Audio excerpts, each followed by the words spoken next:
Hello everyone, I welcome you all to Study Point YouTube channel पर आप लोग का बहुत बहुत स्वागत है। देखिए, इस पर्टिकुलर वीडियो सेशन में हम लोग डिस्कस करने वाले हैं जीके और साइंस से रिलेटेड कुछ बहुत ही इंपॉर्टेंट 35 क्वेश्चन जो कि आपके आने वाले एग्जाम के लिए बहुत ही ज़्यादा इंपॉर्टेंट है।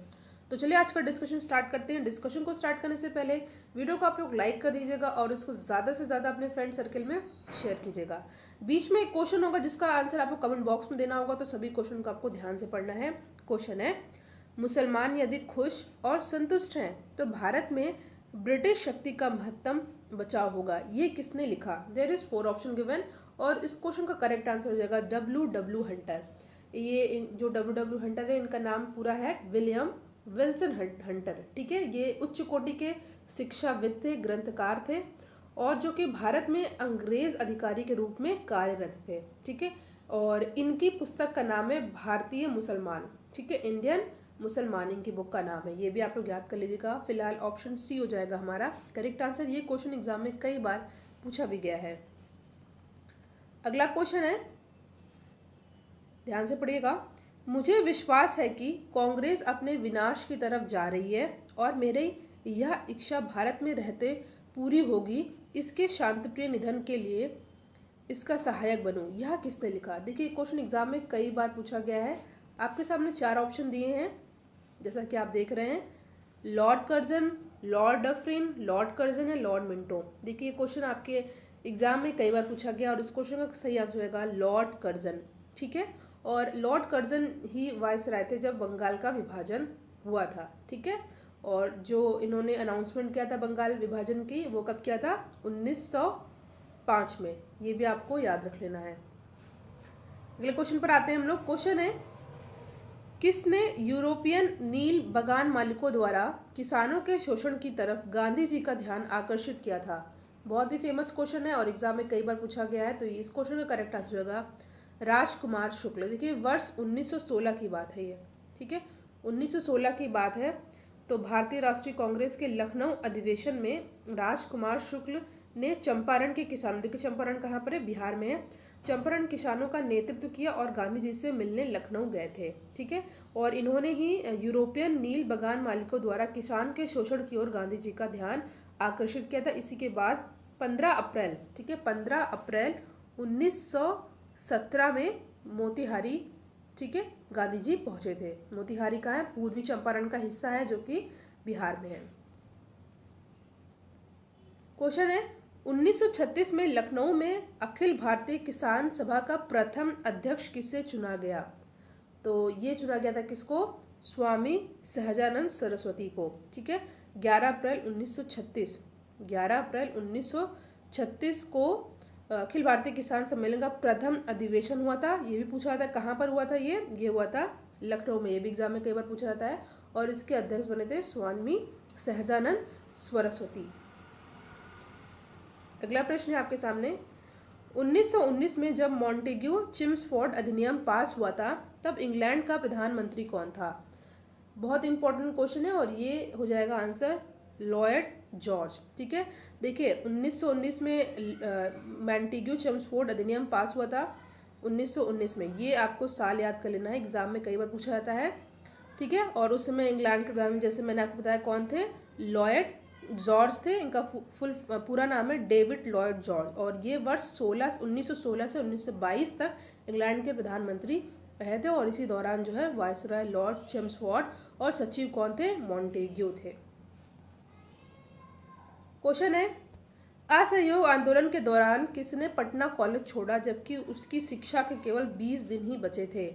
ऐसे क्वेश्चन भी एग्जाम में पूछे जाते हैं और इस क्वेश्चन का करेक्ट आंसर हो जाएगा ऑप्शन सी, जयप्रकाश नारायण, जिनको JP नारायण भी कहा जाता है। ठीक है, इन्होंने अपनी परीक्षा को छोड़ करके असहयोग आंदोलन में भाग लिया था। ठीक है, और बात की जाए जयप्रकाश नारायण की तो इनका जन्म हुआ था 11 अक्टूबर 1902 के, कहाँ पर? बिहार के सारण जिले के सिताब दायरा में हुआ था। देखिए, इतना डिटेल आपको नहीं पूछा जाएगा, बस आपको याद रख लेना है कि JP नारायण बिहार से संबंधित है और जो है ये इनका जन्म हुआ था 11 अक्टूबर 1902 को और इन्होंने अपनी पढ़ाई छोड़ दी थी क्योंकि इन्होंने असहयोग आंदोलन में भाग लिया था।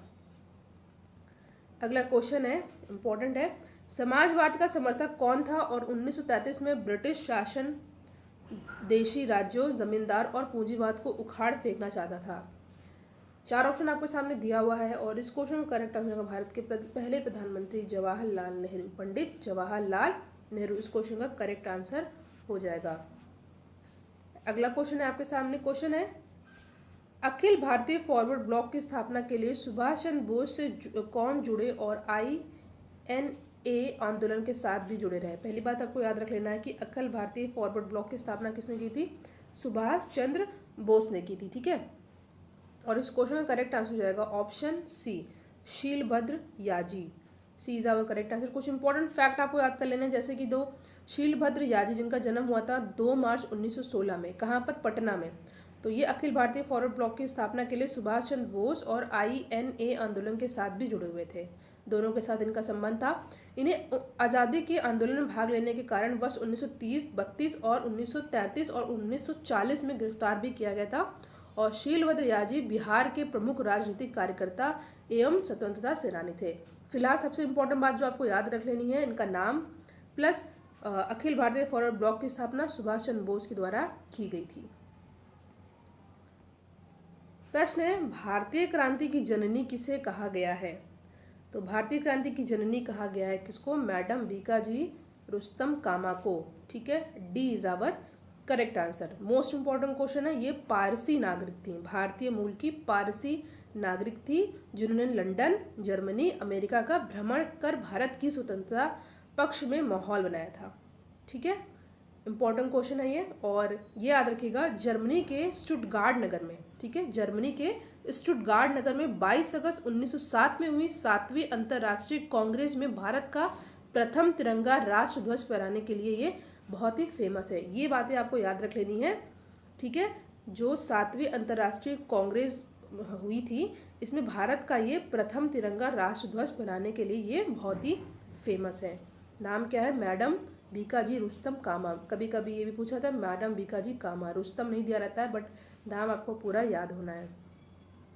देखिए, यहाँ बात आती है श्रीमती एनी बेसेंट की। तो मैंने हमेशा से आपको बताया है कि Shrimati Annie Besant Indian national Congress की पहली महिला अध्यक्ष थी। बात की जाए पहली भारतीय महिला अध्यक्ष कौन है, तो ये थी सरोजनी नायडू। डिफरेंस याद होना चाहिए, मैंने एक बार बोला है पहली महिला अध्यक्ष तो वो एनी बेसेंट है, पहली भारतीय महिला अध्यक्ष तो सरोजनी नायडू। क्रांतिकारी गतिविधियों के साथ कौन सी पत्रिका जुड़ी हुई है? यहाँ बात हो रही क्रांतिकारी गतिविधियों की, तो ये जुड़ी हुई है कौन? Young India. D is our correct answer. और इसके संपादक भी पूछ लिया जाता है कभी कभी, तो इनके संपादक कौन? महात्मा गांधी एवं इंदुलाल याग्निक। ठीक है, इंदुलाल याग्निक भी कभी कभी ऑप्शन में दिया रहता है, तो आप लोग कंफ्यूज मत होइएगा। महात्मा गांधी और इंदुलाल याग्निक थे। ठीक है, अगला प्रश्न है आपके सामने। ब्रिटिश हाउस ऑफ कॉमन्स में चुने जाने वाले दादा भाई नौरोजी प्रथम भारतीय थे जिन्होंने इस दल के टिकट पर चुनाव लड़ा। तो इस क्वेश्चन का करेक्ट आंसर क्या होगा? 4 ऑप्शन आपके सामने दिया हुआ है और इस क्वेश्चन का करेक्ट आंसर हो जाएगा उदारवादी दल। ठीक है, ब्रिटिश हाउस कॉमन्स में चुने जाने वाले दादा भाई नौरोजी प्रथम भारतीय थे जिन्होंने इस दल के टिकट पर चुनाव लड़ा। ठीक है, उदारवादी दल। ऑप्शन ए हो जाएगा हमारा सही आंसर। प्रश्न है, स्वराज दल की स्थापना किस आंदोलन की असफलता के बाद हुई? बहुत इंपॉर्टेंट क्वेश्चन है। तो ये हुई थी असहयोग आंदोलन की असफलता के बाद स्वराज दल की स्थापना हुई थी। ठीक है, ऑप्शन ए हो जाएगा हमारा करेक्ट आंसर। देखिए, कमेंट बॉक्स में आपको बताना है कि स्वराज दल की स्थापना किसने की थी और कब की थी। ये क्वेश्चन का आंसर आपको कमेंट बॉक्स में बताना है, स्वराज दल की स्थापना किसने और कब की थी। अगला प्रश्न है आपके सामने, चिटगांव शस्त्र छापामारी की योजना बनाई गई थी किसके द्वारा? क्वेश्चन एग्जाम में कई बार पूछा गया है, तो ये थे सूर्यसेन। ऑप्शन ए हो जाएगा हमारा सही आंसर। बंगाल के क्रांतिकारी सूर्यसेन ने चिटगांव शास्त्रागार पर छापेमारी की योजना बनाई थी। ठीक है, तो याद रख लेना, ऑप्शन ए हो जाएगा हमारा correct answer. Cabinet mission Bharat में कब आया था? 4 ऑप्शन आपके सामने दिया हुआ है। देखो, ऑप्शन को आप लोग को बहुत अच्छे तरीके से देखना है और इन सभी ऑप्शन में आंसर आपका नहीं है। तो कैबिनेट मिशन कब आया था? देखिए, पहली बात है कुछ इंपॉर्टेंट फैक्ट आपको याद रख लेना है। देखिए, 24 मार्च 1946 की बात है। जब कैबिनेट मिशन भारत आया था 19 फरवरी 1946 में भारत सचिव लॉर्ड पैट्रिक लॉरेंस ने हाउस ऑफ लॉर्ड्स में घोषणा की कि ब्रिटिश सरकार ने भारत में संवैधानिक सुधारों के लिए कैबिनेट मिशन भेजने का निर्णय लिया था। ठीक है, इसमें 3 सदस्य थे, कौन कौन? पैट्रिक लॉरेंस और स्टेफोर्ड क्रिप्स और A.B. अलेक्जेंडर। कभी कभी नाम भी पूछ लिया जाता है कि इनके सदस्य कौन कौन थे, तो सदस्य का नाम आपको याद रख लेना है, पैट्रिक लॉरेंस, स्टेफोर्ड क्रिप्स और A.B. अलेक्जेंडर। ठीक है, तो 16 मई 1946 को कैबिनेट मिशन की अपनी रिपोर्ट प्रस्तुत की थी। रिपोर्ट प्रस्तुत कब की थी? 16 मई को, और ये लोग आए कब थे? 24 मार्च 1946। ठीक है, इतनी चीज़ें आपको याद रख लेनी है। अगला प्रश्न है, बिहार के किस वकील ने असहयोग आंदोलन के समय अपनी लाभप्रद वकालत छोड़ दी थी? तो इस क्वेश्चन का करेक्ट आंसर हो जाएगा ऑप्शन बी, राजेंद्र प्रसाद, जो कि भारत के पहले राष्ट्रपति थे, और जो है राजेंद्र प्रसाद बिहार के थे। ये आप लोग याद कर लीजिएगा। अगला प्रश्न है, भारतीय राष्ट्रीय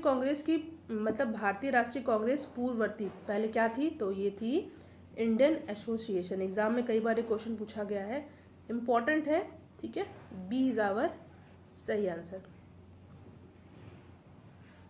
1929 ईस्वी में खुदाई खिदमतगार को किसने संगठित किया? ये क्वेश्चन एग्जाम में कई बार पूछा गया है, तो इस क्वेश्चन का करेक्ट आंसर होगा अब्दुल गफ्फार खां, जिनको फ्रंटियर गांधी भी कहा जाता है। कभी कभी पूछा जाता है कि कब संगठित किया गया, तो ये किया गया था 1929 में। That is why option A is our correct answer. अब हम लोग कुछ इम्पॉर्टेंट साइंस के क्वेश्चन को डिस्कस करेंगे। तो जैसा कि आप देख रहे हैं, इसे बताना है कौन सा सही सुमेलित नहीं है। ठीक है, तो पहले हम लोग देख लेते हैं क्या क्या दिया हुआ है। विटामिन B1, इसका क्या होगा? पहले आप बताइए। ये तो नहीं होगा। पहली बात, विटामिन डी अर्थात जिसका रासायनिक नाम है कैल्सीफिरॉल। विटामिन डी जिसका नाम है केमिकल नेम है कैल्सीफिरॉल का प्रमुख स्रोत क्या होता है? सूर्य का प्रकाश। ठीक है, सूर्य का प्रकाश होता है। और जो गेहूं, चना और तेल है, ये विटामिन ई के स्रोत हैं। गेहूं, चना और क्या बताया मैंने?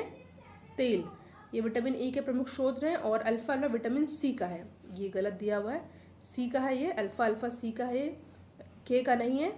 और खट्टे जो रसदार होते हैं विटामिन सी का है, ये भी आपका गलत दिया हुआ है। तो इस क्वेश्चन में जैसे कि आपने कहा बहुत सारी चीज़ें गलत दी हुई हैं, तो इसमें आंसर आपका कोई सही नहीं होगा। तो मैं जो आपको बताने जा रही हूँ आपको अच्छे से याद कर लेना है। विटामिन डी के लिए होता है सूर्य का प्रकाश प्रमुख स्रोत, और गेहूं, चना, तेल विटामिन ई के लिए। गेहूं, चना और तेल विटामिन ई का प्रमुख स्रोत है। और जो अल्फा है, ये विटामिन सी के लिए है। और जो खट्टे रसदार फल होते हैं वे विटामिन सी के लिए होते हैं। तो संतरा आपको विटामिन सी के लिए होगा, और बाकी चीज़ें सही दी हुई हैं, तो आपको ऐसे याद कर लेना है। ठीक है, अगला प्रश्न है, टेफ्लॉन निम्नलिखित में से किसका एकलक बहुलक है? तो ये है किसका? ये है टेट्राफ्लोरोएथिलीन। ठीक है, ऑप्शन ए हो जाएगा हमारा करेक्ट आंसर।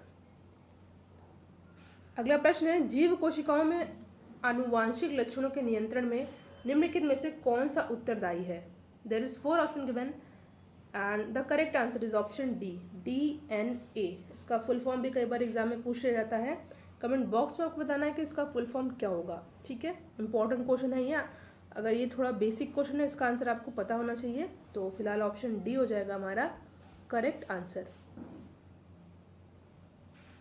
क्वेश्चन है, निम्नलिखित में से कौन सा युग्म सही सुमेलित नहीं है? ठीक है, कौन सा युग्म सही सुमेलित नहीं है? तो जो विटामिन बी है ये सही सुमेलित नहीं है, टोकोफेरॉल। ठीक है, टोकोफेरॉल की जो विटामिन है, इसकी कमी से कौन सा रोग हो जाता है? बंध्यता। ठीक है, इसका और बाकी सारा सही है। ठीक है, ये आप लोग याद कर लीजिए। ठीक है, एक सेकेंड। रेटिनॉल जो कि विटामिन ए का केमिकल नेम है। ठीक है, ज़ीरोफिथलामिया हो जाता है। और टोकोफेरॉल मैंने बताया इसकी वजह से बंध्यता रोग हो जाता है। और साइनोकोबाल्मिन इसकी वजह से रक्तलापता सही दिया है। और एग्रो कैल्सीफिरॉल, ठीक है, इसके द्वारा रिकेट्स हो जाता है। और विटामिन के इसका है केमिकल नेम। यहाँ पे आपका ऑप्शन सी हो जाएगा करेक्ट आंसर, क्योंकि ये आपका ऑप्शन बी हो जाएगा करेक्ट आंसर, क्योंकि ये सही सुमेलित नहीं है। ठीक है, बी। बैकेलाइट निम्नलिखित के संघनन से बनता है, तो ये बनता है किसके संघनन से, फिनॉल और फॉर्मल्डिहाइड के संघनन से। That is why B is our correct answer. Next question है, निम्नलिखित में से कौन प्रतिजैविक औषधि है, तो प्रतिजैविक औषधि कौन सी है, ये है आपका क्लोरेफेनिलॉल, ठीक है, क्लोरेफेनिकॉल, ठीक है, तो C is our correct answer. ये प्रतिजैविक औषधि है, option C is our correct answer. देखिए बात की जाए क्विनीन की, तो क्विनीन का उपयोग किया जाता है मलेरिया के उपचार के लिए, ठीक है। और अगर बात की जाए सल्वाकुओनिडीन, तो ये आंत के संक्रमण के बचाव के लिए इसका उपयोग किया जाता है। और क्लोरेफेनिकॉल ये एक प्रकार का एंटीबायोटिक है, प्रतिजैविक है। और एस्पिरिन ये दर्द निवारक होता है। देखिए वीडियो को पॉज करके आपको ये अच्छे से याद कर लेना है जो मैंने अभी आपको बताया, ठीक है, ध्यान से याद कर लीजिएगा इसको। अगला प्रश्न सूची 1 को सूची 2 से मिलाकर के आपको सही आंसर इसमें से बताना है। तो सूची 1 में क्या दिया, पदार्थ दिए हैं और दूसरा दिया उपयोग। देखिए इसको आप लोग ध्यान से देख लीजिए, इसका डायरेक्ट आंसर मैं आपको बता दूंगी, ठीक है। तो ये आपको याद कर लेना है।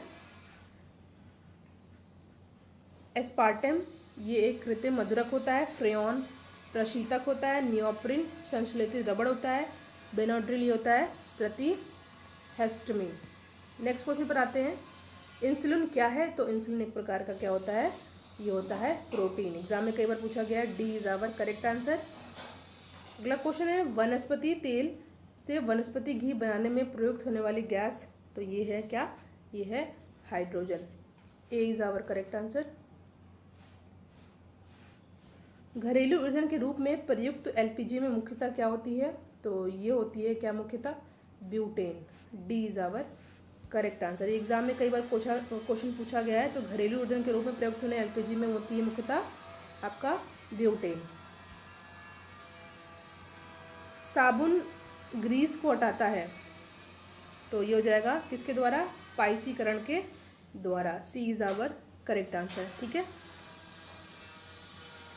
क्वेश्चन है, निम्नलिखित में से कौन सा हार्मोन स्तन ग्रंथियों से दुग्ध का स्राव होने में भूमिका निभाता है। 4 ऑप्शन आपके सामने दिया, इंपॉर्टेंट क्वेश्चन नहीं है। पहला एड्रेनलिन, थायरॉक्सिन, प्रोजेस्टेरोन और ऑक्सीटोसिन। तो इसको में करेक्ट आंसर हो जाएगा ऑप्शन डी। देखिए ऑक्सीटोसिन जो होता है ये हार्मोन होता है एक प्रकार का, जो कि स्तन ग्रंथियों से दुग्ध का स्राव होने में भूमिका निभाता है। तो डी हो जाएगा हमारा करेक्ट आंसर, ठीक है।